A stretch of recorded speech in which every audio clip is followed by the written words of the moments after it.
everyone, it's May 16th, in case you've lost track, and welcome to the Safe Spring Saturday Seminar Series. Today we're featuring Dean's List finalists of Boss and 2019 World Champions from Houston, Team 3101 Boom Bots. Today you will hear all about outreach from this year's Motivate Award winner, Inspire Award third place, Scott Division finalist captain, and Collins Aerospace Innovate Award finalist from the Florida State Championship. Welcome, Boom Bots. Thank you, Lana and Callie. It's a pleasure being here. Yeah, so today we have a presentation about the Motivate Award and all of the things we did for outreach this year and how we documented it in the notebook. So let's get going. So I think the first question we had was like, what types of outreach do I feel was the most impactful? And so before answering this like definitively, I thought we would talk about the different types of outreach that I see like in the FTC community.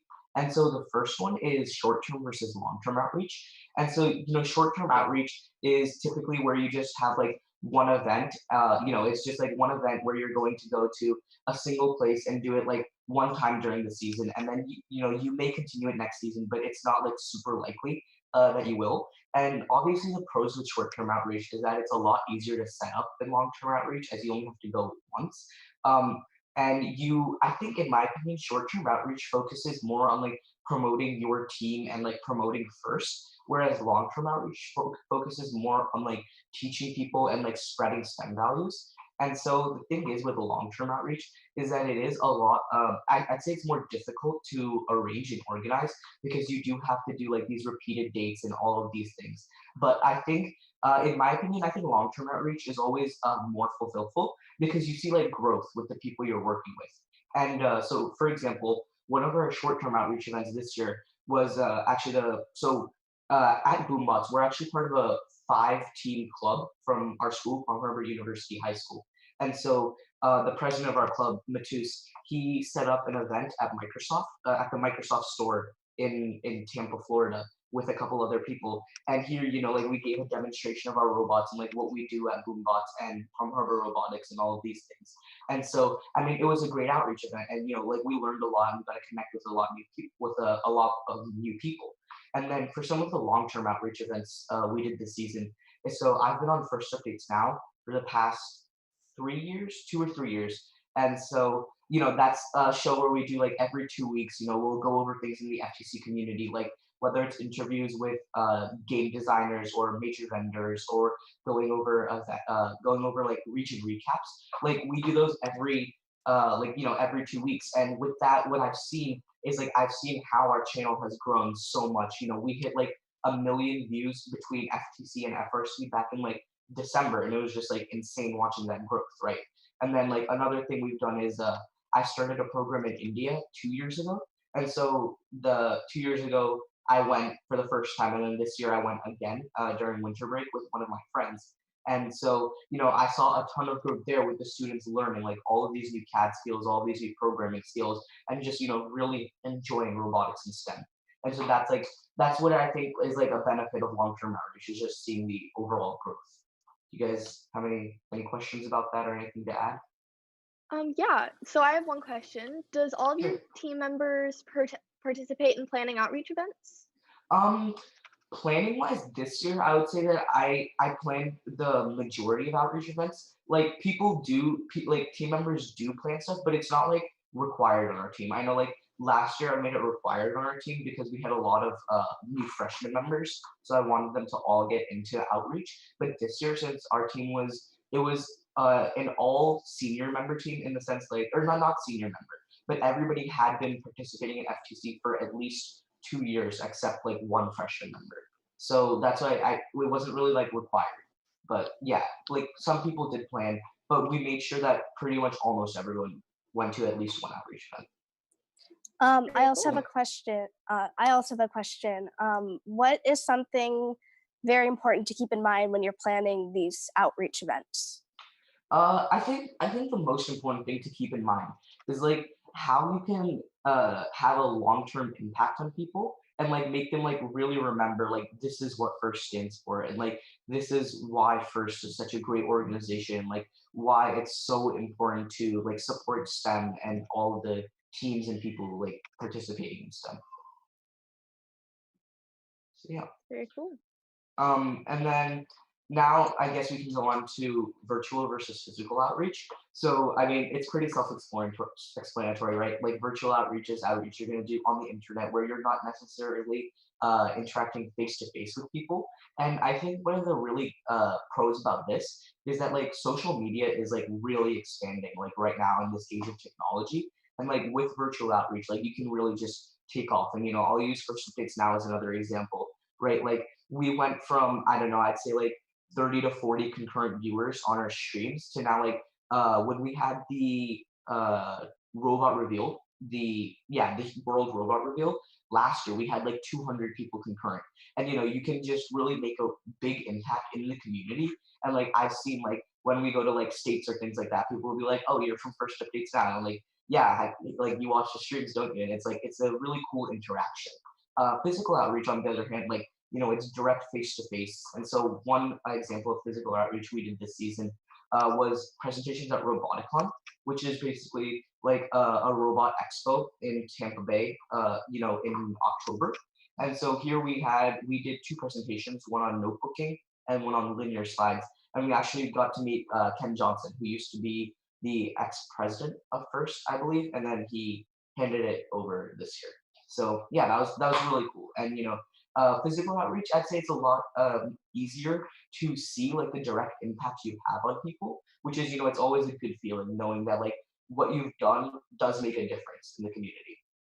But in my opinion, yeah, so I would say physical outreach is more beneficial, but I think virtual outreach is a really great way to get your name out Do you feel one is more impactful slash gets people more involved? Like, do you feel like physical is more impactful to there. people? I would say physical is more impactful to non-STEM related people or non-FTC related people because like you get to see exactly like how all of this works, like how the robots are made and everything like that. But with virtual outreach, like if you're connecting to other teams, like I know there's the FTC Discord, which is massive. I think it has like 6,000 people on it or something like that. And like teams will post resources or they'll post like like CAD designs they've made and things like that. And like it really does have an impact on people. Like I've seen a ton of teams like helping others with odometry and like really complex programming things. And you are making an impact. But since it's with people who already like are in FTC, it's like it's a lot easier to like convey information and things like that. So yeah. It's really cool. So the next type of outreach we have is local versus international. So for local outreach this year, I mean, the vast majority of our outreach was local. But one example is Third Friday. So what happened is I was visiting local businesses in a local downtown area, and uh, one of the businesses, they offered us a booth in front of their in front of their restaurant.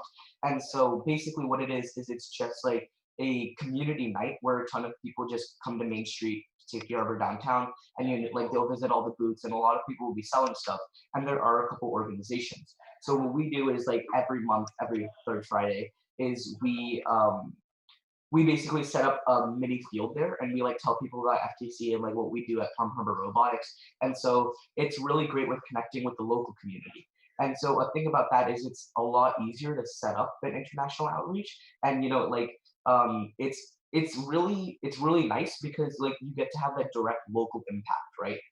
And so with international outreach, as I was saying before, we started a robotics program in India at a school. And so with that, I'd say most international outreach is done virtually, which is really nice because it doesn't cost as much. And so I know like Viperbots Quadex, I think last year or like the summer between Relic Recovery and Rover Ruckus, they set up like they did something in South Africa, which I thought was just like really, really cool, right? And so international outreach, I would say, will always be more beneficial, and like it'll impress the judges a lot more. But it is like really difficult to set up. So yeah. I do have one question. Do you Mhm, feel that the cost to go international and bring FTC and First to international wide, mhm. um, do you feel that that's worth it? Like, do you think that being there and being physically there is worth the cost, or do you think that just doing something virtual would be like just as beneficial but less costly? So I would say like so one thing is after Florida State's this year, one of the judges came up to us and just was like, oh, like congratulations on winning, motivate and third inspire, like you guys really deserved it. And so we asked like, what was the thing that like really set us apart? And he said like your international outreach was like that was a big part of it because we've seen like a lot of teams will do like like calls and like video conferences with international teams, like actually going there is like a really big step. So I would say like it is really impressive if you go, but like the cost will always be different for like different teams. Like this wasn't sponsored by our team. Like this is something I did out of like my own money. So it's like it depends person to person as like how much it really means to you. So yeah, I don't know if That's that very answers cool. your question. Oh, it totally did. All Thank right. you. Yep. Yep. And then so yeah, I would say international outreach is more beneficial if you can do it. And like if you can't, like local outreach is always really cool. And then so another type of outreach we have is STEM related versus non-STEM related. And so this year, an example of like a STEM related outreach we did was there was a Girl Scout camp near our school. And so they wanted to host a STEM day and they needed like, like high school students to come volunteer and stuff. So our school, like our club, we went and volunteered with them. And so like the thing is with STEM outreach is like it's really cool because you can like influence people to go directly into FTC. Like you already know that these people are interested in STEM in the future, and it's just about giving them that little push to go into FTC, which is always really nice. And then non-STEM related, like for example, one thing I did this year was, as I was talking about before, I visited local businesses in downtown areas. And so this was both outreach and fundraising, I would say, because I was asking for sponsorships and stuff, but I would always start by just telling them about our club and telling them about what FTC is and like what we do at Palm Harbor Robotics. And then if they were interested in sponsoring, like, I would give them that whole spiel. Yeah. And I think both are extremely important because eventually if you do enough non-STEM related outreach, you will influence people to go into STEM. And then with STEM related outreach, you influence people, I'd say, to go directly into FTC. So yeah. You guys have any Uh, questions about that? Yeah. I have a question. Was the majority of your outreach STEM related, or did your team take part in or was it more non-STEM? Which one did you do more throughout your Um season? Yeah, that's a pretty good question actually. I would say here, let's see. I think I have a so yeah, I have a we have a timeline of all of our outreach events for the past like 2 seasons. Um, I would say most of it was STEM related. Yeah, I'd say the vast majority of it was STEM related. So yeah. Do you guys have any other questions about like just outreach events we did this year or things like that before I jump into how we talked about it in the notebook? Yeah. Does your team have a targeted outreach focus, or do you just try and attend as many different outreach events as possible? So I would say like the way we've done it, outreach was a little different for our team this year, as it was mostly me doing it, whereas in previous years like I've like tried to get everyone to be in it. But like what I think is like the best way to do it is to have your senior members focusing on getting like long-term outreach events. So actually, yeah, I forgot to mention this, but a big pro long-term outreach events is it sets your club up for the future, right? Like it sets your team up for the future where like freshmen that are coming in, they don't have to find new outreach events immediately, but they'll have something to fall back on, that they can just like get into the rhythm of FTC and like how outreach works and all of that. So the way I think is the best way to do it is have your senior members focusing on getting long-term outreach events, right? And establishing those connections while having your newer members focusing on getting like short-term outreach events and just trying to do like as many impactful outreach events as possible. Yeah. Very cool. Thank you. Mhm. I actually have one more question. Your outreach content is really well presented. You were showing us your timeline earlier. Yeah. Are there any tips you can offer regarding how teams can make their content stand out like that? Yeah. So I actually have a couple examples for our outreach in our notebook and like how it looked. So, oh, wrong way. Okay, so yeah, first of all, yeah, so actually what happened this year is between our league championship and state championship, I did a complete overhaul of our notebook and how just everything looked. So we ended up with like a really visually, in my opinion, a really visually aesthetic notebook design. And so this is one of the things we had was an outreach timeline.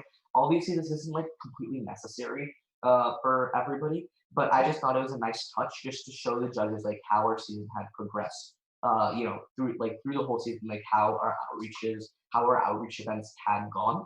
And then when actually presenting like an outreach event in the notebook, this is how we did it. So I haven't really seen many other teams with outreach templates. So you guys feel free to like add in like how yours looks. But basically, we have like the title big and bold right in the center. And one thing that our mentor told us was that try not to like overcomplicate it and keep it general. So like, let's just say you're doing like something with like a really specific title, right? Instead of calling it like, for example, like Safe Spring Saturday Seminar Series, just call it like, like interviewing teams online or things like or something like that. And then I always like to have like a date and location in there, just like just to add like some personal information to it. And then this is can you guys see my mouse or no? Yeah, Okay. we can. Yeah, we can see our mouse. Okay, so yeah, this stuff on the side was something new I added this year, and it's just a running tab of like everything. So like throughout the notebook, you'll see it progress. It'll go from like 6 to 7 to like whatever, and then we have the number of people impacted each time, and like how many hours, and then how many cumulative hours we spent in outreach. As I think that's just like a nice touch. And then another thing that I think is really important is having like as many pictures as you have like content itself or almost as many because I think pictures really really help in showing what you did in outreach because it's a lot easier than just describing everything. And then another thing is making sure you don't have just walls of text everywhere because judges don't want to read that, right? Like we try to keep our text as short as possible and having bullets pretty much everywhere except in the overview section where it's just a general summary of the outreach event. So we didn't want to have that bulleted. But as you can see, like these are the headers we did. The other 4 teams at our school did it like definitely they did it differently. So it just depends team to team. But we had an overview section, and then what we learned, how we spread first, and accomplishments. And then I think another thing you can have is like what everybody else learned. Okay. Yeah, like what everybody else learned because the thing is like it's really important showing how like you benefited from the outreach but it's also more important to show like how like others benefited from the outreach. So yeah, and then just about our notebook template in general, we had our notebook divided into 3 sections. It was like team section, business section, and um, engineering section. And so within each section we had these tabs going down on the sides showing like what subsection the judges were in the main section. It's kind of confusing, but it ended up working out pretty well. So yeah, do you guys have any questions on that? Yeah, I do. Do you think that dividing your engineering notebook into like smaller sections would be Mhm. easier for the judges to flip to, or do you think those just having like 4 sections like you have are easier for the judges to find Well, exactly what they need? sure. So I can pull up our notebook really quick and show you like exactly what I mean in the table of contents. So I'll share my screen in just a second.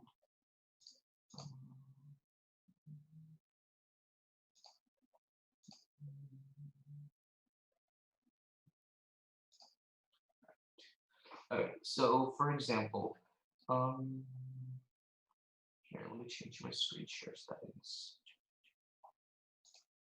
Um, okay. So now you guys can see like the notebook, right? Yes, we can see Okay. it. Yeah. So yeah, this is our table of contents in the notebook. And so we had 3 different like really large sections that had like special headers. So that was team information, and that included like just our team, our mentors, sponsors, and outreach we did. And then after that, we had team plan, which was like all of the business stuff, so business, sustainability, and competitions. And then we had our engineering section that had CAD, design, and programming, and our meetings were just at the end. So I really liked how this was separated because like the judges could find exactly what they needed for each award pretty easily, in my opinion. And so if I let me see if I can go to some pages. Yeah. So like this was the start of our team information section, right? And you can see like it just has an overview of like what's in the whole section itself. And then we have like a little header page for the beginning of each subsection. So like for our team, and then like this is the team stuff going down all the way down the side. And then our mentors has another page and it changes right here.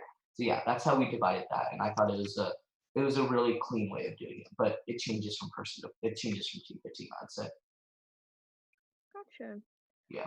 So like, what do you use to like edit your notebook, and how did you brainstorm your layout? Because it's very like neat and easily readable.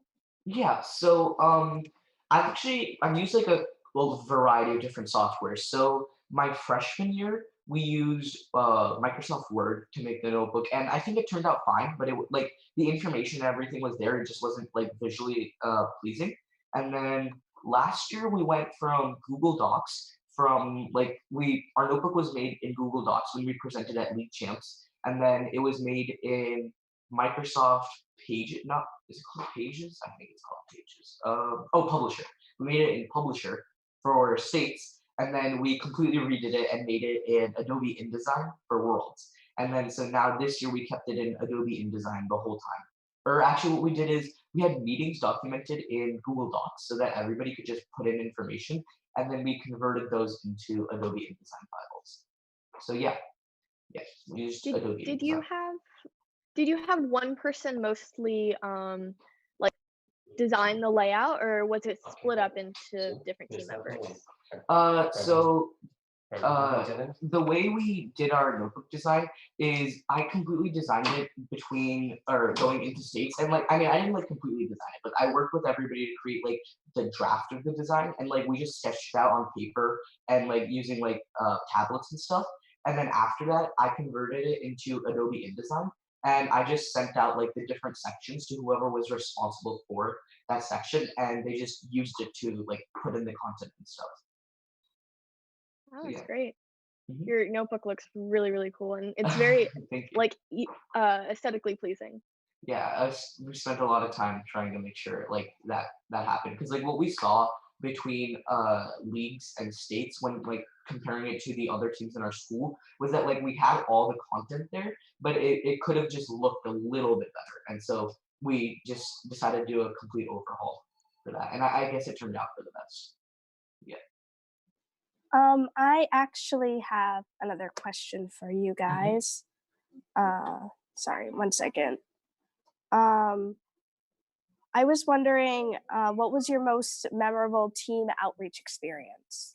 Um, so I would definitely say India was the most memorable outreach experience. Cause so in Rover Ruckus, I went on my own. It was just like as a family vacation, and then I happened to do it while I was there. And then this year I actually went with our captain, and so him and I went together, and it was just like it was a lot of fun. It was just a really eye-opening experience, like meeting all of these people and just working with them, for like 6 to 8 hours a day for a week, and it was just like really really awesome. So yeah. That's very cool. I have one more question. How do you recruit new teams, mentors, volunteers, etc.? Yeah, so for recruiting, what we do is we have like our school has a couple different like orientation events for freshmen, and so they have one like right after the end of each year they have one, and so we go to that every year, and like they have they have like basically like tables set up around the cafeteria, and like clubs can just put like their stuff there and posters and and whatever and talk to members, and then so that's at the beginning of every summer. And then at the end of every summer, they have another one of those. So we always go to those as well. And then we make posters for our open house. And so, like, yeah, so we have a robotics specific open house, which is basically where, like, for I take 2 to 3 hours, we just have different stations for like driving, notebooking, building, designing, and programming. And we have different stations for all of those. And, like, we just let everybody try them out and like see what they enjoy and just talk to them about first in general. And then that's how we recruit our members. And then we have an application process. we don't really like deny anybody, but we use it more to get to get to know everybody who's applying better, and then so we can create better teams. And then for mentors, we don't like really go out specifically to look for mentors, as our mentors have been with us for the past. One of our mentors has been with us for 8 years now, I think 8 or 9 years, and the other one has been with us for 13 years. So those are our two main mentors, and then we have four other mentors who have joined because of their kids, and like have just been stayed with their kids like and followed them throughout. So one of them has been here for this is his fifth or sixth year, and so he's our like 3101 team mentor because his son has been on 3101 and his daughter was on 3101 their whole time. And then we have another one who had yeah. So most of our mentors just come in like because of their kids. So we don't really like seek for mentors. And then did you guys also ask about sponsors or no? Volunteers, but also Oh, that volunteers. sponsors Okay. does apply, yeah. Yeah, so volunteers, I would say the only time where we really use volunteers is when going to state and worlds. And so for that, what we do is, we just ask the parents to volunteer, and we just, yeah, like that's basically it. We just ask parents from the teams to volunteer. And then for sponsors, I can show some of that stuff. But I created like we really overhauled our sponsorship materials this year, and we focused a lot more on getting these sponsors. So I can show that right now. Yeah, Give me a totally. second. I'll pause my screen share. And then, um,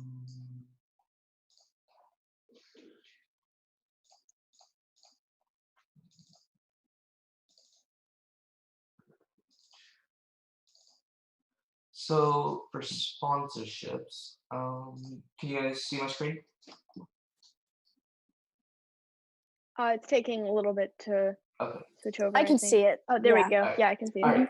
So, so one of the first things we had for our sponsorships was an informational flyer, which is it's printed on a half sheet of paper. And so what this does is it just gives a general overview of our club, and we give this to people after talking to them. So this would be like, for example, like at Third Friday or like community nights, we would give this after talking to people and be like, there's a QR code at the bottom to donate, and if you guys would like to, please donate and support our club. And so we have that. That's one of our sponsorship materials. And then another sponsorship material we have is a letter.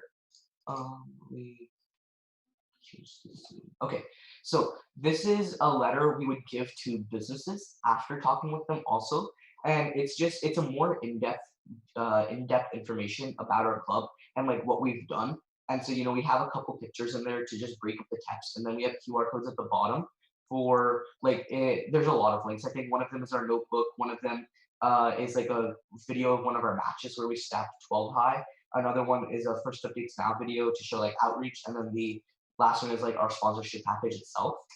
And then so we have that, and then another thing we have is we have like an actual sponsorship package. And so this is one thing that I made this year that we spent a lot of time on, and I think this is something that every team should have because and it's a complete comprehensive overview of our team and like why we're looking for sponsorships and like what's in our team, right? So we start with a summary and we have that, and then we talk about first for a little bit, and we have a page about all the outreach we've done this season. And so that's from India. That's the Girl Scouts STEM Day, and this was a business expo at Amalie Arena in Tampa Bay. And so those are just three examples. And then we have engineering. So we talk about our software design itself and the notebook also.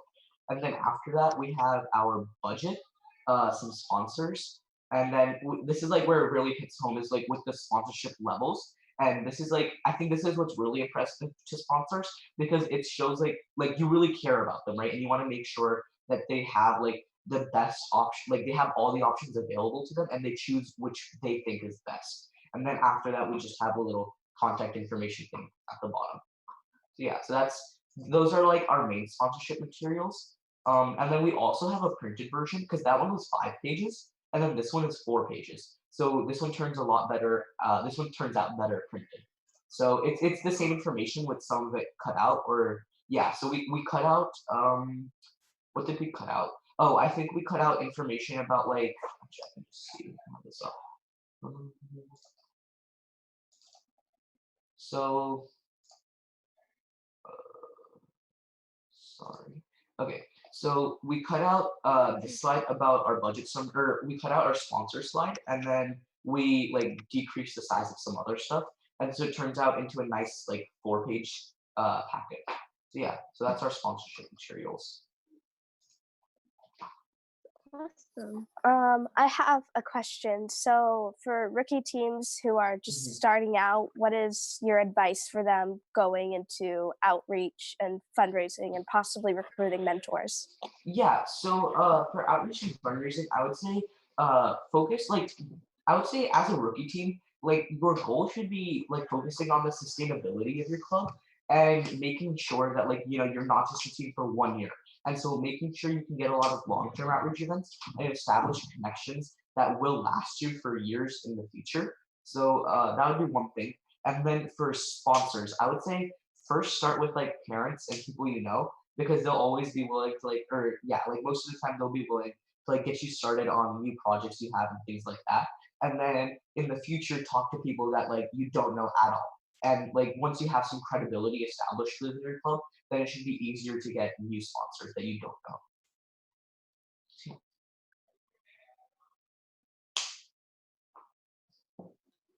Uh, Thank you. Preface aside from all of your outreach, you guys have a fantastic robot. So, can you just talk really briefly about how you guys came to designing your robot and very important design elements? Yeah, sure. So I can go over to our notebook again and let's see. Let me check what page that's on. Hmm, Okay. Okay. Yeah, so this isn't like the complete notebook because we made some changes actually, but this is like pretty complete. So for our engineering section, the way it worked is we had CAD, the design itself, and then programming. And then so for CAD, we CAD'ed the vast majority of our robot out before building it. And so it resulted in like overall like a more compact and streamlined design. And so we use Fusion 360, Autodesk Inventor, and Cinema 4D for like Cinema 4D for like the renders and animations. And so here, this is like a progression of a robot, and it's not like a linear progression, like we built this, then built this, then this, built this, but it's more like a progression of like this is how like like this is just how the robot was assembled, or like this is like a way to think of the robot assembly. So we have a couple pictures of that, and like it just goes through the CAD and shows like a bunch of changes. So like you can see like we have like our intake support bars here, and then like we add like a lot of plates and supports and bumpers and things like that. And so, yeah, I think this is a really nice touch because it showed the judges how our robot progressed throughout the season. And then another thing we spent a lot of time on this season was our capstone. So we went through a lot of iterations for that, and we went through 7 iterations actually to make it like as light as possible, and so also so it's possible to stack on top of it or like cap on top of it as well. So those are CADs of our capstone, and then our phone case. We also made some things for the phone case, and then for the design part of the robot itself, we have a 7-step process. So the steps are right here: strategizing and defining parameters, researching, drawing and prototyping, CADing, fabricating, testing, and iterating. And so we tried to follow these for each component of our robot as to the fullest possible in order to have like a really streamlined design process. And then so the 4 parts of the robot we talked about were our drivetrain, intake, lift, and scoring subsystem, which we called our claw. And then so yeah, that the design timeline and stuff is in like the actual printed version of our notebook. But so what we did that we thought was really good was start with like an initial thought section, which was just like how like what we thought of the game like the first time we saw it, just so the judges could see like our progression in design ideas. And so this was like for each section of the notebook, or for each section of the robot, for each subsystem of the robot. And you can see like we have drawings and like pictures and all of these things in there, which are always really good to have. And then for each subsystem, we have a diagram of it. And like you can see the various parts of the robot in the diagram. And then after that, we go through each of the steps basically for for each subsystem. So you can see like one thing we really try to make sure is we have a lot of math in our notebook, or we try to make sure we have as much math as possible. So one of the things our captain made was a drivetrain ratio calculator, because what we did is we actually used rev mechanisms, which since they have a smaller wheel circumference and diameter, the speed of the robot isn't going to be the same. So you have to like develop equivalent ratios in order to do your calculations and things like that. So we did that. So that's one thing we added for our drivetrain. And then we have like a CAD section in each of them, and so we show like the iterations of the component. So I think that was a really good part. And then we have like in-depth CADs of each part. So yeah. Um, and then another thing we had was just how we actually made it. And so we talked about that and like the parts needed for it, which was really good. And then as with all things, like I don't think like it's very difficult to make something turn out exactly right the first time, right? So we have a testing section and iterating section to talk about like what worked and what didn't work, and like just talking about how we fixed it. And then yeah, so that was our drivetrain. This is our intake, and as you can see, we have like drawings, like picture CADs, and like things of like in the process itself of how everything was built. And so we have another diagram, and we go through the steps, and that's basically how we did it, like for the whole um, engineering section. So yeah. It's very cool. So, your models in CAD are really, really awesome. How many team members usually work on CAD? Yeah, so our CAD was the majority of our robot was entirely designed by our captain. So he CADs everything in Autodesk Inventor, and then I did the claw this year in like I CADed the claw completely in let me see where it is. Yeah, right here. So I did the claw in Fusion 360. So we were the only two CAD members, but he definitely designed like a much larger portion of the robot. So yeah.